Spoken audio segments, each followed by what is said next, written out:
হবিগঞ্জের ৭টি আসনে নিরঙ্কুশ বিজয় অর্জন করেছে বিএনপি।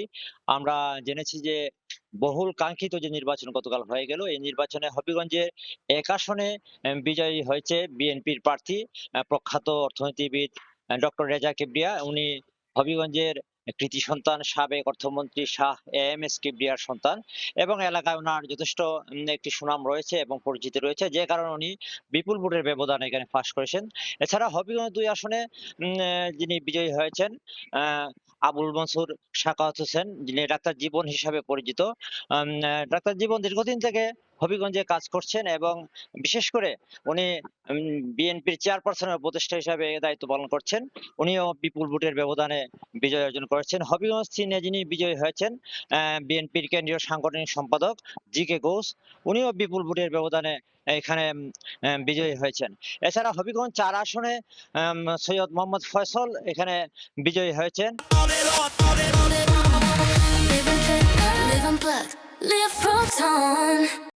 প্রায় উনিও লক্ষাধিক ভোটের কাছাকাছি ব্যবধানে উনি বিজয়ী হয়েছেন। তো আমরা দেখেছি যে হবিগঞ্জে যে দীর্ঘদিনের একটি প্রতীক্ষা ছিল যে এখানে একটি নির্বাচন হবে এবং নির্বাচনে বিএনপির যে যারা আছেন তারা এখানে বিজয়ী হবেন এবং যে বিএনপির যে নেতাকর্মীদের যে আশা ছিল সেভাবেই কাজ হয়েছে এবং তারা প্রত্যেকটি আসনে তারা নিরঙ্কুশ বিজয়ী হয়েছেন এবং আম আমরা দেখেছি যে এই হবিগঞ্জ ৩ আসনে জি.কে. ঘোষ এর আগে পৌরসভার মেয়র ছিলেন ৩ বার, যে কারণে ওনার ব্যাপক পরিচিতি রয়েছে।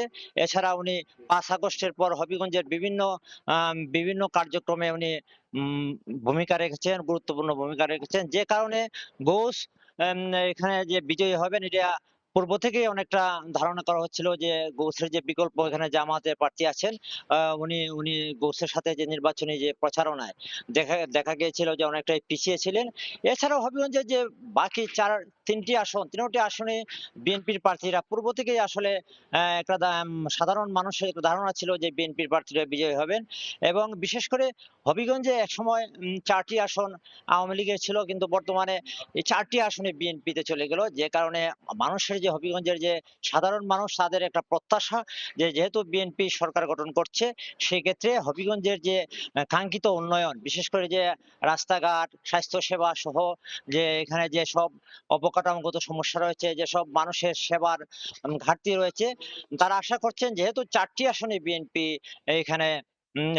জয় করেছে এবং ৪টি আসনে যেহেতু নিরঙ্কুশভাবে বিজয় অর্জন করেছে, তাহলে হবিগঞ্জের যে উন্নয়ন, সেই কাঙ্ক্ষিত উন্নয়ন তারা পাবেন বলে তারা আশাবাদী। তাই এই জন্য সবাই অনেকটা স্বতঃস্ফূর্তভাবে এই নির্বাচনে সমর্থন করেছেন। তো এই ছিল আজকে হবিগঞ্জের নির্বাচনের সর্বশেষ।